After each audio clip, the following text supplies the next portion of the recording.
Sine, in mathematics, is a trigonometric function of an angle. The sine of an angle is defined in the context of a right triangle. For the specified angle, it is the ratio of the length of the side that is opposite that angle to the length of the longest side of the triangle. Trigonometric functions are commonly defined as ratios of two sides of a right triangle containing the angle, and can equivalently be defined as the lengths of various line segments from a unit circle. More modern definitions express them as infinite series or as solutions of certain differential equations, allowing their extension to arbitrary positive and negative values and even to complex numbers. The sine function is commonly used to model periodic phenomena such as sound and light waves, the position and velocity of harmonic oscillators, sunlight intensity and day length, and average temperature variations throughout the year. The function sine can be traced to the Jya and Koti Jya functions used in Gupta period Indian astronomy, via translation from Sanskrit to Arabic and then from Arabic to Latin. The word sine comes from a Latin mistranslation of the Arabic jiba, which is a transliteration of the Sanskrit word for half the chord, jya. Right angle triangle definition. For any similar triangle, the ratio of the length of the sides remains the same.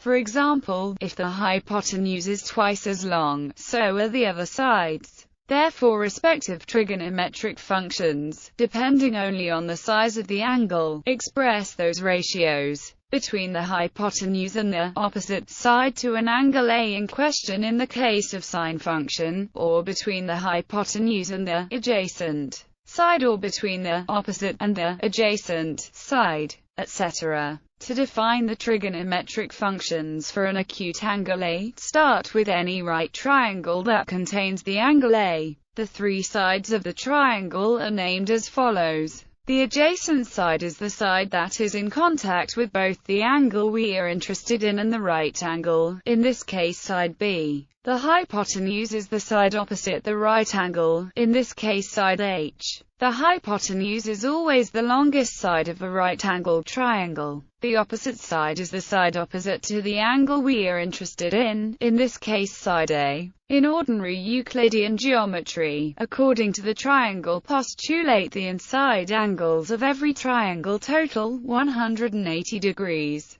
Therefore, in a right-angled triangle, the two non-right angles total 90 degrees, so each of these angles must be greater than 0 degrees and less than 90 degrees. The following definition applies to such angles. The angle A is the angle between the hypotenuse and the adjacent side. The sine of an angle is the ratio of the length of the opposite side to the length of the hypotenuse. In our case, it does not depend on the size of the particular right triangle chosen, as long as it contains the angle A, since all such triangles are similar. Relation to slope. The trigonometric functions can be defined in terms of the rise, run, and slope of a line segment relative to some horizontal line. When the length of the line segment is 1, sine takes an angle and tells the rise. Sine takes an angle and tells the rise per unit length of the line segment. Rise is equal to sin theta multiplied by the length of the line segment. In contrast, cosine is used for telling the run from the angle, and tangent is used for telling the slope from the angle. Arctan is used for telling the angle from the slope. The line segment is the equivalent of the hypotenuse in the right triangle, and when it has a length of 1 it is also equivalent to the radius of the unit circle. Relation to the unit circle. In trigonometry, a unit circle is the circle of radius 1 centered at the origin in the Cartesian coordinate system. Let a line through the origin, making an angle of theta with the positive half of the x-axis, intersect the unit circle. The x and y coordinates of this point of intersection are equal to cos theta and sin, respectively.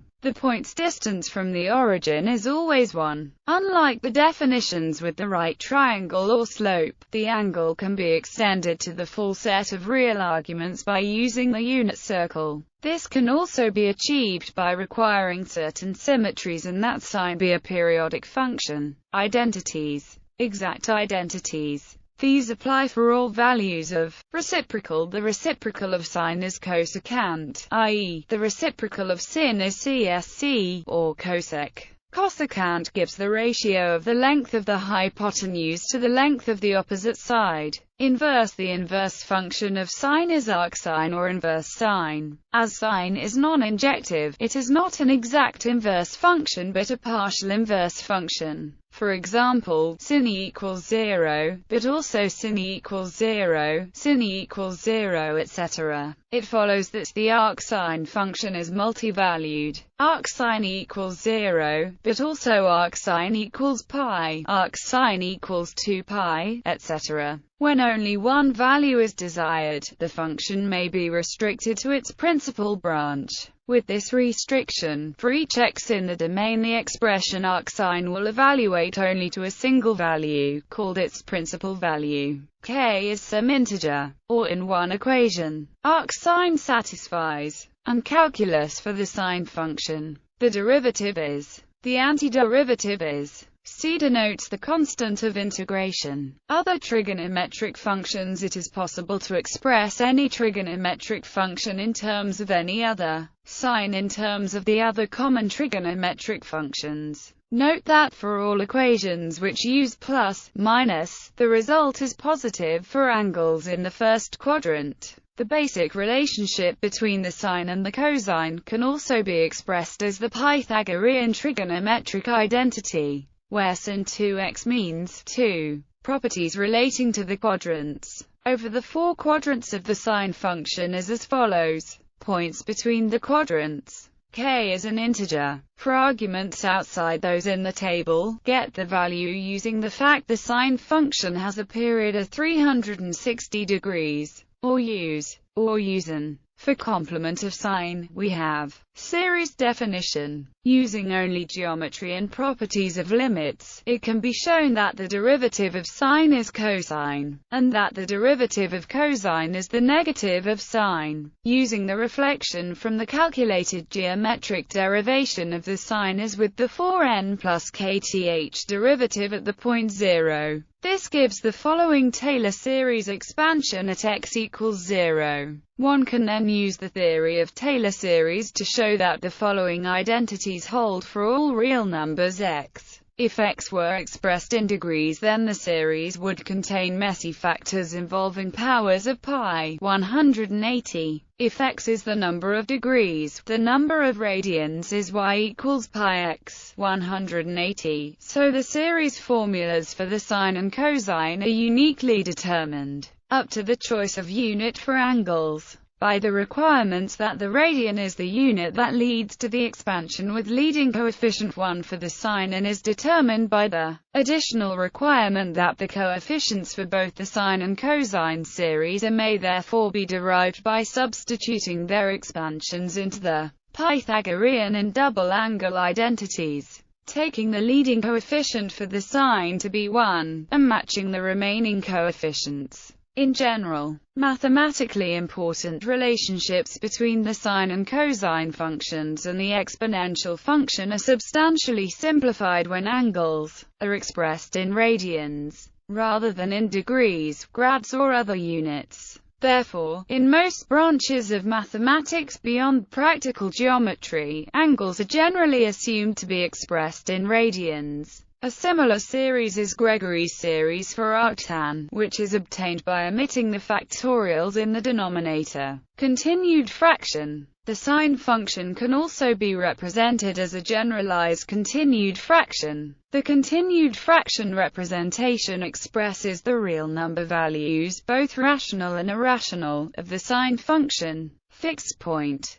0 is the only real fixed point of the sine function, in other words, the only intersection of the sine function and the identity function is sin equals 0. Arc length. The arc length of the sine curve between n is this integral is an elliptic integral of the second kind. The arc length for a full period is where is the gamma function. The arc length of the sine curve from 0 to x is the above number divided by times x, plus a correction that varies periodically in x with period. The Fourier series for this correction can be written in closed form using special functions. but it is perhaps more instructive to write the decimal approximations of the Fourier coefficients. The sine curve arc length from 0 to x is law of sines. The law of sines states that for an arbitrary triangle with sides A, B, and C and angles opposite those sides A, B and C, this is equivalent to the equality of the first three expressions below, where R is the triangle's circumradius. It can be proven by dividing the triangle into two right ones and using the above definition of sine. The law of sines is useful for computing the lengths of the unknown sides in a triangle if two angles and one side are known. This is a common situation occurring in triangulation.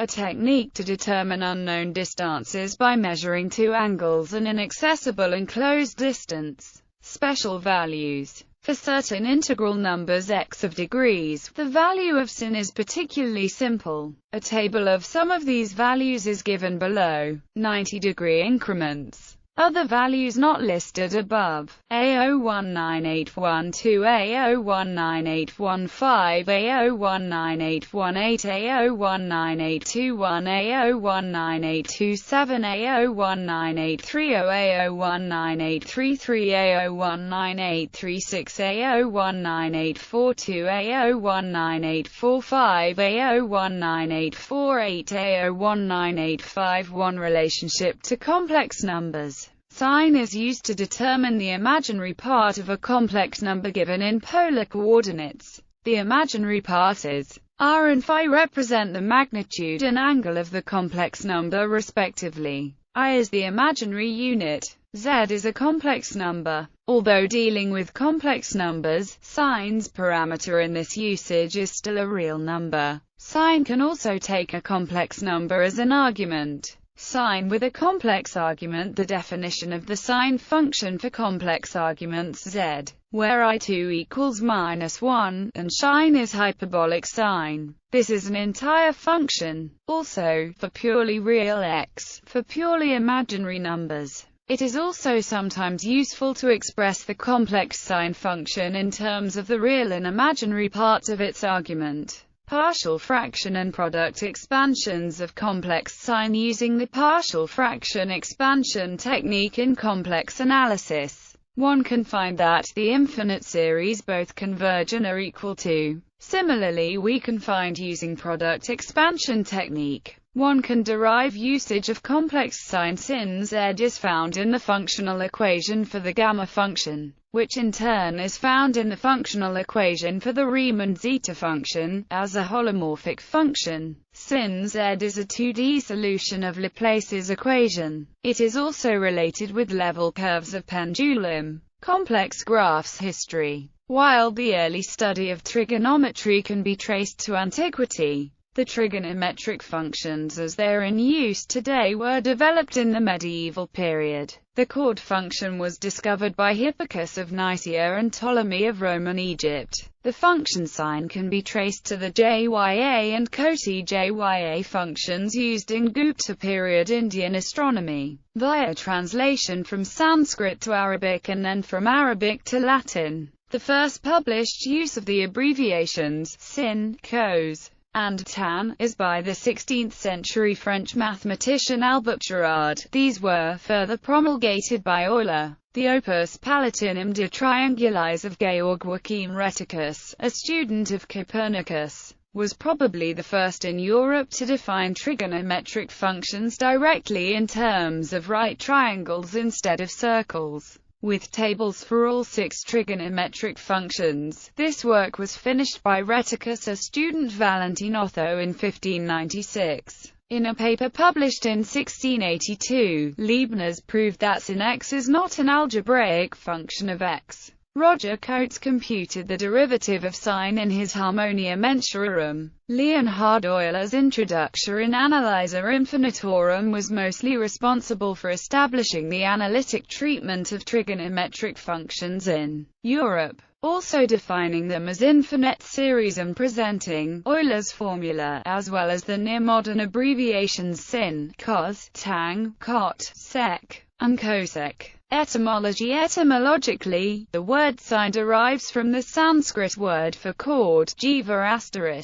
This was transliterated in Arabic as Jaiba, abbreviated JB. Since Arabic is written without short vowels, JB was interpreted as the word jayb, which means bosom. When the Arabic text was translated in the 12th century into Latin by Gerard of Cremona, the translator used the Latin equivalent for bosom, sinus. The English form sine was introduced in the 1590s. Software implementations. The sine function, along with other trigonometric functions, is widely available across programming languages and platforms. In computing, it is typically abbreviated to sin. Some CPU architectures have a built-in instruction for sine, including the Intel x87 FPUs since the 80387. In programming languages, sin is typically either a built-in function or found within the language's standard math library. For example, the C standard library defines sine functions within math, sin, sinf, and sinl. The parameter of each is a floating point value, specifying the angle in radians. Each function returns the same data type as it accepts. Many other trigonometric functions are also defined in math, such as for cosine, arcsine, and hyperbolic sine. Similarly, Python defines math.sin within the built-in math module. Complex sine functions are also available within the C math module, e.g., cmath.sin. C Python's math functions call the C math library, and use a double precision floating point format. There is no standard algorithm for calculating sine. IEEE 754-2008, the most widely used standard for floating point computation, does not address calculating trigonometric functions such as sine. Algorithms for calculating sine may be balanced for such constraints as speed, accuracy, portability, or range of input values accepted. This can lead to different results for different algorithms, especially for special circumstances such as very large inputs, e.g., sin. A once common programming optimization, used especially in 3D graphics, was to pre-calculate a table of sine values. For example, one value per degree. This allowed results to be looked up from a table rather than being calculated in real time. With modern CPU architectures, this method may offer no advantage.